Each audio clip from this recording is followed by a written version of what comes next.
जय हिंद दोस्तों, स्वागत करता हूं आपका A236 के इस ऑनलाइन प्लेटफॉर्म में। छत्तीसगढ़ पुलिस भर्ती परीक्षा 2024 टारगेट 90 डे सीरीज या फिर MCQ डे सीरीज का आज 60वां दिन है।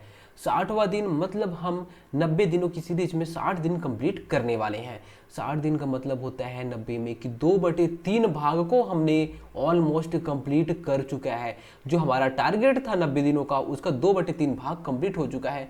ये 2/3 भाग में हमने क्या किया है, तो हमने बहुत मेजर पोर्शन को हमने कंप्लीट कर डाला है। आखिर क्या क्या चीजें हमने कंप्लीट की है, आप देखेंगे कि जो मेजर पोर्शन है वो हमारा छत्तीसगढ़ है। छत्तीसगढ़ जहां से बहुत सारे क्वेश्चन आते हैं, 30 से 35 क्वेश्चन छत्तीसगढ़ से आते हैं और इसके 95% सिलेबस को हमने कंप्लीट कर डाला है। छत्तीसगढ़ कंप्लीट हो चुका है लगभग, जनजाति का थोड़ा सा पोर्शन बचा हुआ है बस। उसके बाद हमने इंडियन ज्योग्राफी और वर्ल्ड ज्योग्राफी दोनों को कंप्लीट कर डाला है। किसे? इंडियन ज्योग्राफी और वर्ल्ड ज्योग्राफी। इससे कितने क्वेश्चन बनते हैं, तो इससे 15 क्वेश्चन 2018 के एग्जाम में आए थे और इस बार भी 12 से 15 क्वेश्चन आएंगे ही आएंगे। ये भी कंप्लीट हो चुका है। फिर उसके बाद हम साइंस की बात की, और साइंस में क्या क्या आता है, तो फिजिक्स, केमिस्ट्री, बायो आता है, PCB आता है। ठीक है, तीनों कुल मिला के कितने क्वेश्चन पूछे गए थे, कब? 2018 के एग्जाम में तो 12 क्वेश्चन पूछे गए थे। इस वाले सेक्शन को भी कंप्लीट किया जा चुका है। तो आप देखेंगे ओवरऑल लगभग हम 60 नंबर की तैयारी कर चुके हैं लगभग। अब देखिए, अब हमें बचा क्या है हमारे करने के लिए? जनजाति का बहुत छोटा सा पोर्शन वो बचा हुआ है छत्तीसगढ़ में। बाकी छत्तीसगढ़ को हमने पहले इसलिए कंप्लीट कर लिया है क्योंकि छत्तीसगढ़ से ज़्यादा क्वेश्चन आते हैं। आप जितनी बार और जितने ज़्यादा बार इस चीज़ों को रिवीजन कर लोगे, जितनी ज़्यादा बार आप देख लोगे, उतना अच्छा रहेगा आप लोगों के लिए। ठीक है, तो छत्तीसगढ़ यहाँ से हो गया हमारा कंप्लीट हो जाएगा। उसके बाद फिर हमारा अभी करना क्या है, तो हमें हिस्ट्री करेंगे, अभी हिस्ट्री का बचा हुआ है। उसके बाद अभी पॉलिटी या फिर राज्य व्यवस्था बची हुई है, तो पॉलिटी कर लेंगे। उसके बाद फिर हमारा इकोनॉमिक्स बचा है, इकोनॉमिक्स कर लेंगे। उसके बाद हमारा MCQ सीरीज भी खत्म हो जाएगा और हमारा सिलेबस भी खत्म हो जाएगा। इसके अलावा आप लोग को करंट का जो क्लास रहेगा, करंट का क्लास तो चलता ही है और चलेगा ये। तो ठीक है, करंट अफेयर की क्लास आपको मिल जाएगी। जनवरी से लेके आपका जब तक पेपर नहीं होगा तब तक की क्लास रहेगी। बस आपको इतना ही पढ़ना है, जनवरी 2024 से लेके चीज़ों को आपको पढ़ना है, 2023 की चीज़ों को नहीं पढ़ना है। ठीक है, तो सारी क्लासेस आपको मिलने वाली हैं, जल्द ही मिल जाएंगी। इसके अलावा मैथ और रीजनिंग की बात की जाए तो मैथ के लिए मैं अभी क्लास ला रहा हूँ और आप वो सारी चीज़ों को, जितने भी टाइप मैंने बताए हैं वो सारे टाइप को बस आप उन्हीं चीज़ों को आप 5 बार पढ़ सकते हैं, 10 बार सॉल्व कर सकते हैं, 20 बार सॉल्व कर सकते हैं। बिल्कुल आप उन्हीं चीज़ों को सॉल्व करिए और कहीं भी मत भटकिए। आप मैथ को कोई भी एग्जाम दे के देख लीजिएगा, आपसे क्वेश्चन बनेगा और 100% बनेगा क्वेश्चन। चलिए आज के क्लास की बात करते हैं। आज हम क्या देखने वाले हैं, तो छत्तीसगढ़ में जो जनजातियां रहती हैं उनके युवा गृह। इसके अलावा कुछ जनजातियां जो बच गई थी लास्ट क्लास में, उराव, खैरवार, मुड़िया, ये जो जनजातियां हैं, इन जनजातियों के बारे में आज हम देखने वाले हैं कुछ इंपॉर्टेंट क्वेश्चन। तो आज का हमारा पहला क्वेश्चन है, इस राज्य की उराव जनजाति सरहुल त्योहार किस वृक्ष के नीचे मनाती है? साल, पीपल, बरगद या फिर आंवला? देखिए, पहला फैक्ट तो यहाँ से रेडी हो जा रहा है कि जो उराव जनजाति है वो सरहुल त्योहार मनाती है। ठीक है, पहली चीज तो आपको याद रखनी है, लेकिन वो किस वृक्ष के नीचे मनाती है ये आपको बताना है। तो इसका राइट आंसर हो जाएगा ए। जो उराव जनजाति होती है वो सरहुल त्योहार मनाती है। कब मनाती है, तो जब साल वृक्ष में फूल आते हैं उस टाइम पे ये सरहुल त्योहार मनाती है। उस टाइम पे किसकी पूजा की जाती है, तो साल वृक्ष की पूजा की जाती है। और साल वृक्ष में निवास कौन करती है, तो साल वृक्ष में ये सरना देवी की पूजा करते हैं। और सरना देवी किस में निवास करती हैं, तो साल वृक्ष पे निवास करती हैं। किस पे? साल वृक्ष पे निवास करती हैं सरना देवी। और उस टाइम पे सरना देवी या फिर साल वृक्ष की पूजा की जाती है। कौन करता है, तो उराव जनजाति करती है। उराव जनजाति कहाँ पे निवास करती है, मुख्यतः कहाँ पाई जाती है, तो सरगुजा संभाग में मुख्यतः पाई जाती है। सरगुजा संभाग में मुख्यतः पाई जाती है। किस जनजाति में युवा गृह को घोटुल कहते हैं? भतरा, मुरिया, पहाड़ी कोरबा या फिर बिरहोर? किस जनजाति में युवा गृह को घोटुल कहते हैं, बताइए। युवा गृह, युवा गृह मतलब युवाओं का समूह होता है। क्या है इनका पर्पस होता है युवा गृह बनाने का, कि सामाजिक शिक्षाएं देंगे, जो सामाजिक हमारी जो संस्कृति है, संस्कृति को आने वाली जनरेशन तक सिखाना है, उनको बताना है, तो इसलिए युवा गृह का आयोजन किया जाता है। इसके अलावा यहाँ जो युवक और युवती रहते हैं उनका मिलन स्थल भी होता है युवा गृह। तो यहाँ पे क्या होता है, पहली बात तो यहाँ जो संस्कृति है, संस्कृति को सिखाया जाता है। अगर संस्कृति में एक पीढ़ी तक चली गई, उसके बाद फिर आने वाला जो पीढ़ी है उसको कुछ बताया नहीं जाएगा, तो कहीं ना कहीं हमारी जो संस्कृति है वो लुप्त हो जाएगी। इसलिए युवा गृह का आयोजन किया जाता है। इसके अलावा युवक युवतियों का मिलन स्थल होता है। चलिए अब बताइए कि घोटुल जो युवा गृह है वो किस जनजाति में होता है। तो उसका राइट आंसर हो जाएगा मुरिया जनजाति। किसमें? मुरिया जनजाति। मुरिया जनजाति पाई कहाँ पे जाती है? तो बस्तर संभाग में पाई जाती है। कहाँ पे? जो मुरिया जनजाति होती है बस्तर संभाग में पाई जाती है। और अगर उसमें भी बोला जाए कि मुख्यतः जिला बता दीजिए कि कौन सा जिला मुख्य रूप से, तो बस्तर और कोंडागांव जिले में। कहाँ पे? बस्तर और कोंडागांव जिले पे मुख्यतः कौन सी जनजाति पाई जाती है? तो मुरिया जनजाति पाई जाती है। और मुरिया जो जनजाति रहती है वो सांस्कृतिक रूप से सबसे समृद्ध जनजाति रहती है। सांस्कृतिक रूप से सबसे समृद्ध जनजाति। ठीक है, ऐसा क्यों? क्योंकि आप जब डांस देखेंगे तो सारे डांस जो होते हैं वो लगभग मुरिया जनजाति करती है, बहुत सारे डांस ये करती है, इसलिए सांस्कृतिक रूप से सबसे समृद्ध जनजाति रहती है। अब यहाँ पे आपको ये बताना है कि भतरा जनजाति कहाँ पाई जाती है। ये भी कहाँ पे पाई जाती है? बस्तर संभाग में पाई जाती है। पहाड़ी कोरबा कहाँ पे पाई जाती है? तो पहाड़ी कोरबा सरगुजा संभाग में पाई जाती है। और बिरहोर कहाँ पे पाई जाती है? ये रायगढ़ जसपुर वाले जिलों में पाई जाती है। आप ऐसे देखेंगे, ये हो गया यहाँ पे, जैसे जसपुर हो गया, यहाँ रायगढ़ हो गया, तो इधर बिरहोर पाई जाएगी। भतरा कहाँ पे पाया जाएगा? तो भतरा इधर पाए जाते हैं। उसके बाद मुरिया की बात की जाएगी तो मुरिया भी इधर ही पाए जाते हैं। कहाँ पे? ये कोंडागांव हो गया और ये बस्तर हो गया, यहाँ पे मुरिया पाई गई। और पहाड़ी कोरबा ये सरगुजा संभाग में पाई जाती है। छत्तीसगढ़ की सबसे साक्षर जनजाति है बिंझवार, उरांव, कंवर या फिर भतरा। सबसे साक्षर या फिर सबसे शिक्षित जनजाति आपको बताना है कि सबसे शिक्षित जनजाति कौन सी है। तो उसका राइट आंसर हो जाएगा उरांव जनजाति। उरांव जनजाति सबसे शिक्षित या फिर साक्षर जनजाति है। देखिए उरांव जनजाति यहाँ पे सबसे शिक्षित मैं बोल रहा हूँ, लेकिन लास्ट क्लास में मैंने आपको बताया था कि हल्बा जनजाति सबसे शिक्षित जनजाति थी। कौन सी? हल्बा जनजाति। फिर मैंने आपको बताया कि प्रधान जनजाति है। उसके बाद मैंने आपको बताया था कि उरांव जनजाति सबसे शिक्षित जनजाति है। लेकिन मैं यहाँ पे बोल रहा हूँ कि उरांव जनजाति। ऐसा क्यों? देखिए प्रतिशत के आधार पर अगर बोला जाए तो हल्बा जनजाति, वही का अगर जनसंख्या के आधार पर बोला जाए तो उरांव जनजाति सबसे शिक्षित जनजाति है। यहाँ पे ये आपको समझ नहीं आएगा कि क्या प्रतिशत, क्या जनसंख्या लगा के रखी हो। देखिए प्रतिशत के आधार पर हम लोग ऐसा बोलते हैं कि मान लीजिए यहाँ पे ईना हो गई, मीना हो गई, गोलू हो गए और मोनू हो गए, 4 लोग हो गए। लेकिन अगर मैं यही भी बोलता हूँ ईना, मीना, टीना, डाबी, गोलू, मोलू, सोलू, है ना, रामू, श्यामू, ऐसे करके बहुत सारे लोग हो गए। अगर आप एक एक लोगों को काउंट करो, 1 2 3 ऐसे आप जब काउंट करोगे तो सबसे ज़्यादा जो लोग काउंट होंगे कौन सी जनजाति में शिक्षित हो गए, तो सबसे ज़्यादा जो लोग काउंट होंगे वो उरांव जनजाति में शिक्षित होंगे। ठीक है, तो उरांव जनजाति की जो जनसंख्या है वो सबसे ज़्यादा है, शिक्षित है। ठीक है, जनजातियों में बात हो रही है। अब अगर आप यहाँ पे देखोगे तो जो हल्बा जनजाति है वो हल्बा जनजाति कम लोग हैं। एक्चुअल में ये लोग कम है, लेकिन कम में भी ये बम है, मतलब कम लोग हैं लेकिन बहुत ज़्यादा शिक्षित है। 4 में से अब मैं बोलता हूँ कि 3 लोग शिक्षित हो गए। तो आप ऐसे करके काउंट कर सकते हैं कि प्रतिशत के आधार पे, मतलब अगर कम है उसमें भी बहुत ज़्यादा लोग शिक्षित हो गए। लेकिन इसमें क्या है, एक एक लोग को काउंट करोगे, जनसंख्या इनकी ज़्यादा है, इसलिए हम बोल रहे हैं उरांव जनजाति। दोनों चीज़ें आपको याद रखनी है। अब उरांव के बारे में और कुछ चीज़ें और आपको बता देता हूँ। जैसे कि उरांव जनजाति किसकी पूजा करती है? तो शरणा देवी की पूजा करती है। शरणा देवी की पूजा करती है। शरणा देवी किस पे निवास करती हैं? तो साल वृक्ष पे निवास करती हैं। किस पे? साल वृक्ष पे निवास करती हैं। और साल वृक्ष की भी पूजा की जाती है। किसके द्वारा? तो उरांव जनजाति के द्वारा। इसके अलावा जो उरांव जनजाति है उसका जो पेय पदार्थ होता है या फिर जो नशीला पदार्थ होता है या फिर जो शराब होता है उसका नाम क्या रहता है? तो कोसमा उसके शराब का नाम होता है।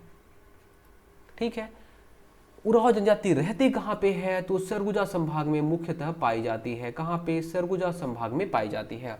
देखिए लास्ट क्लास में मैंने आपको बताया था कि जो जो बैगा जनजाति है, कौन सी जनजाति? बैगा जनजाति। बैगा जनजाति के जो देवता का नाम है वो है बूढ़ा देव, और बूढ़ा देव जो है वो किस पे निवास करते हैं? तो किस पे निवास करते हैं? साल वृक्ष पे निवास करते हैं। मैंने बताया था, आपको अगर याद होगा तो याद कर लीजिएगा, नहीं याद होगा तो देखिए, मैंने वहां पे बताया था कि जो बूढ़ा देव है वो साल वृक्ष पर निवास करते हैं, इसलिए जो बैगा जनजाति के लोग हैं वो साल वृक्ष की पूजा करते हैं। अब यहाँ पे मैं बोल रहा हूँ कि जो उराव जनजाति है, उराव जनजाति के लोग भी साल वृक्ष की पूजा करते हैं। साल वृक्ष पे कौन निवास करता है? तो सरना देवी निवास करती हैं। जब साल वृक्ष में फूल आता है उस टाइम पे पूजा की जाती है। कत्था बनाने वाली अनुसूचित जनजाति है बिंझवार, धनवार, खैरवार या फिर मझवार। कत्था कौन सी जनजाति बनाती है? उद्योग वाली सेक्शन में हमने इसके बारे में बात कर चुका है, तो इसका राइट आंसर आपको पता ही होगा, खैरवार जनजाति। देखिए खैरवार जनजाति क्या काम करती है, कहाँ पे निवास करती है, सब आपको पता होना चाहिए। कहाँ पे निवास करती है? सरगुजा संभाग में निवास करती है मुख्यतः, या फिर अगर बोला जाए सरगुजा जिले में या फिर सरगुजा संभाग में ही निवास करती है। क्या काम है इसका? तो कत्था बनाने का काम करती है, मुख्यतः कत्था बनाने का। कत्था पेड़ को काटेगी, फिर ये कत्था बनाने का काम करती है।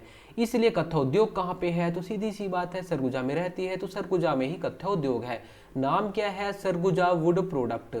सरगुजा वुड प्रोडक्ट इसका नाम है कहाँ पे? तो सरगुजापुर के अंबिकापुर में, है ना। सरगुजापुर का जो मुख्यालय है या फिर सरगुजा संभाग का जो मुख्यालय है वो कहाँ पे है? अंबिकापुर में है, और अंबिकापुर में ही है सरगुजा वुड प्रोडक्ट। बिंझवार जनजाति कहाँ पे निवास करती है? तो बड़ौदा बाजार, रायपुर, महासमुंद, ये वाली जो जगह है या फिर रायपुर संभाग में जो जिले आते हैं वहाँ पे मुख्यतः बिंझवार जनजाति निवास करती है। वीर नारायण सिंह, शहीद वीर नारायण सिंह कौन सी जनजाति के थे? तो बिंझवार जनजाति के थे, सोना खान के जमींदार थे। उसके अलावा अगर बिंझवार जनजाति में किसी कन्या का विवाह नहीं होता तो उसका विवाह किससे कराया जाता है? तो उसका विवाह किससे कराया जाता है? तीर से विवाह कराया जाता है। बिंझवार जनजाति के जो देवता है उनका देवी है, उनका नाम क्या है? विंध्यवासिनी देवी वहाँ की बिंझवार जनजाति की मुख्य देवी है, ठीक है। धनवार जनजाति ये धनुष की पूजा करते हैं, मुख्यतः निवास कहाँ करते हैं? तो ये सरगुजा संभाग में मुख्यतः निवास करते हैं। उसके बाद जो मझवार जनजाति है, मझवार जनजाति हमारे छत्तीसगढ़ में बहुत कम पाई जाती है, ना कि बराबर, इसके बारे में हमें कुछ पढ़ना नहीं है। जनजाति अंचल में प्रचलित सल्फी क्या है? पेय है, पशु है, कृषि उपकरण है या फिर धान का एक प्रकार है। जनजाति अंचल में जो सल्फी है, सल्फी एक्चुअल में होता क्या है? सल्फी एक पेय पदार्थ है, नशीला पदार्थ है या शराब जैसा एक पदार्थ है, ठीक है। सल्फी को जनजातियां सेवन करती हैं। इस राज्य के लोक देवता ठाकुर देव का निवास किस वृक्ष में माना जाता है? पीपल, बरगद, इमली या फिर सिमल। इस राज्य के जो लोक देवता है ठाकुर देव, उनका निवास किस वृक्ष में माना जाता है? तो इसका राइट आंसर हो जाएगा पीपल वृक्ष पे। जो बैगा जनजाति के देवता थे बूढ़ा देव, उनका निवास किस में था? साल वृक्ष पे। सरना देवी का जो हमारी जो देवी है सरना देवी, सरना देवी का निवास स्थान कहाँ पे था? तो आप बोलोगे कहाँ पे? साल वृक्ष पे था, ठीक है। तो सभी जो देवता है देवी है इनके निवास स्थान से भी क्वेश्चन बन जाता है, आपको याद रखना है। उसके बाद निम्नलिखित में से कौन सी जनजाति छत्तीसगढ़ में नहीं पाई जाती? गोंड, बैगा, कोरवा या फिर जुलू। कौन सी जनजाति हमारे छत्तीसगढ़ में नहीं पाई जाती? तो इसका राइट आंसर है, आपको पता ही होगा, जुलू हमने कभी नाम नहीं सुना होगा, ठीक है। गोंड जनजाति हमारे छत्तीसगढ़ में लगभग संपूर्ण छत्तीसगढ़ में पाई जाती है, मुख्यतः बोला जाए तो बस्तर संभाग में। बैगा जनजाति कहाँ पे पाई जाती है? तो बैगा जनजाति मैकल श्रेणी में पाई जाती है। कोरवा जनजाति कहाँ पे पाई जाती है? तो कोरवा जनजाति सरगुजा संभाग में पाई जाती है। इस राज्य के सरगुजा क्षेत्र या फिर सरगुजा संभाग में प्रमुखतः या फिर निवासरत निम्नलिखित में से कौन सी जनजाति है? सरगुजा संभाग में कौन सी जनजाति है जो कि मुख्यतः निवास करती है? उराव, बैगा, बिंझवार या फिर गोंड। बताइए बताइए। सरगुजा संभाग कौन सी जनजाति? उराव जनजाति। उराव जनजाति कौन सा पेय पदार्थ? कोसमा पेय पदार्थ। पूजा किसकी? सरना देवी की पूजा। सरना देवी किस में निवास करती हैं? साल वृक्ष पे। बैगा जनजाति किसकी पूजा? बूढ़ा देव की पूजा, ठीक है। ये क्या पीते हैं? इनके पेय पदार्थ का नाम बताइए। पेय पदार्थ का नाम है ताड़ी। इनका प्रमुख काम क्या है? इनका प्रमुख काम रहता है झाड़ फूक। बिंजवार जनजाति, अभी हमने बिंजवार जनजाति के बारे में देखा है। गोंड जनजाति छत्तीसगढ़ की सबसे प्रमुख जनजाति या फिर सर्वाधिक पाई जाने वाली जनजाति है। लगभग 56% जनजाति का 56% गोंड जनजाति है।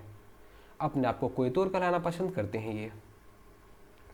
बैगांव पर ट्राइबल इकोनॉमी नामक पुस्तक की रचना किसने की है? वेरियर एल्बिन, दयाशंकर नाग, मधुकर नाग या फिर मणिशंकर लाल। बैगांव पर ट्राइबल इकोनॉमी एक बुक लिखी है, किसने लिखी है आखिर? तो इसका राइट आंसर हो जाएगा दयाशंकर नाग। आप कैसे याद कर सकते हो? देखो, विजय माल्या है ना, विजय माल्या, नीरव मोदी, ये सारे लोग क्या कर रहे हैं? तो जो भारत का जो पैसा है उसको इन लोग बाहर ले जा रहे हैं, है ना, यहाँ का चुरा के बाहर इन लोग ले जा रहे हैं। तो इन लोग से हम लोग बोल रहे हैं भाई हमारी इकोनॉमी पे दया कर। अरे भाई हमारी इकोनॉमी पर दया कर, इकोनॉमी पर दया कर, है ना। बैग भर के मत ले जा भाई, बैग भर के मत ले जा, हमारी इकोनॉमी पे दया कर, हमारे यहाँ भी थोड़ा बहुत पैसा रहने दे, ठीक है। तो आप ऐसे याद कर सकते हो, इकोनॉमी पे दया करो, आपको हमेशा के लिए याद हो जाएगा। नई फसल आने पर नवाखानी किस जनजाति का पर्व त्योहार माना जाता है? उराव, कोरवा, परजा या फिर गोंड जनजाति।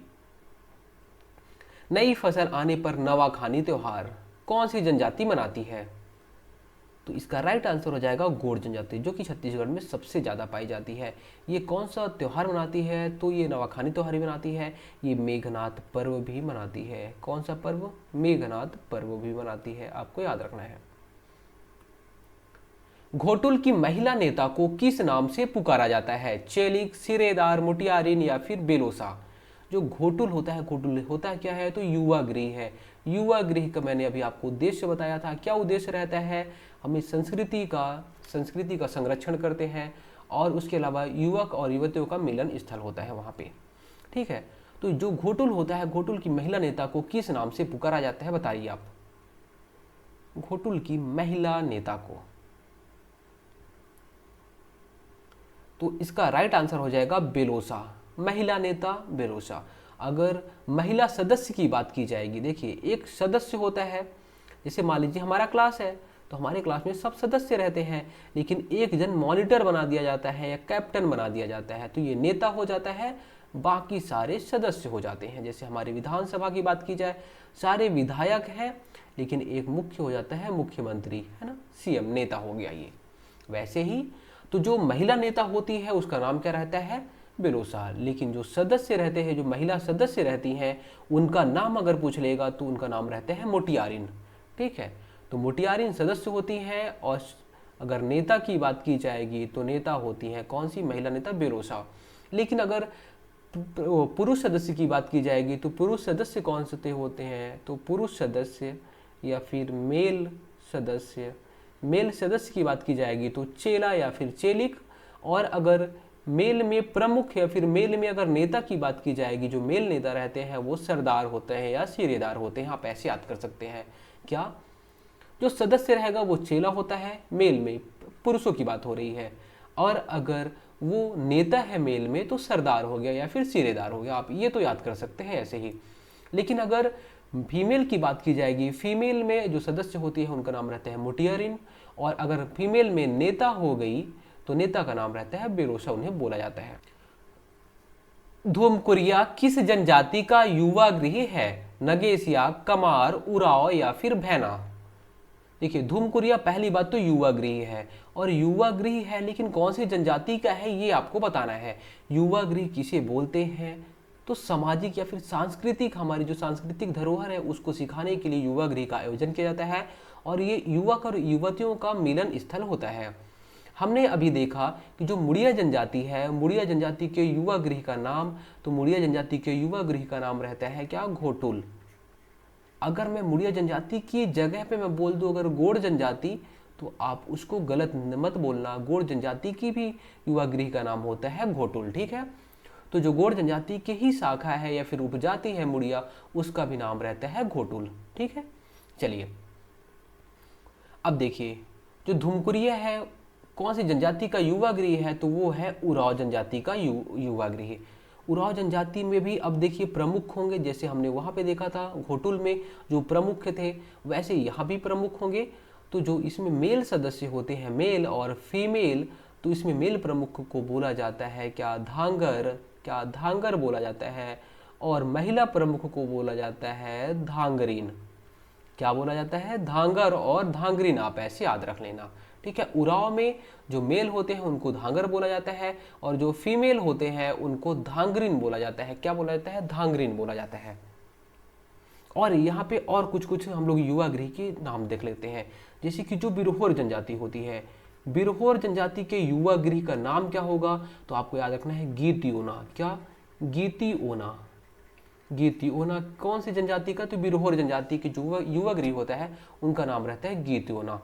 ऐसे ही भुइया एक जनजाति होती है, भुइया जनजाति का युवा गृह का नाम रहता है रंगबंग। क्या? रंगबंग। आप याद कैसे करते हैं? जो भुइया है वो अलग अलग रंग की है, ठीक है। तो भुइया में आप देखिए कहीं पे हरा है, कहीं पे, अब जहाँ पे पानी रहेगा वहाँ पे नीला रहेगा, जहाँ पे पेड़ पौधे हैं वहाँ पे हरा रहेगा, जहाँ पे कुछ नहीं है वहाँ पे लाल रहेगा या फिर मिट्टी कलर रहेगा। तो भुइया अलग अलग रंग में है। इसके अलावा अगर परजा का पूछेगा, परजा जनजाति का, तो उसका धांगा बक्सर युवा गृह का नाम है। धांगा बक्सर युवा गृह का नाम है।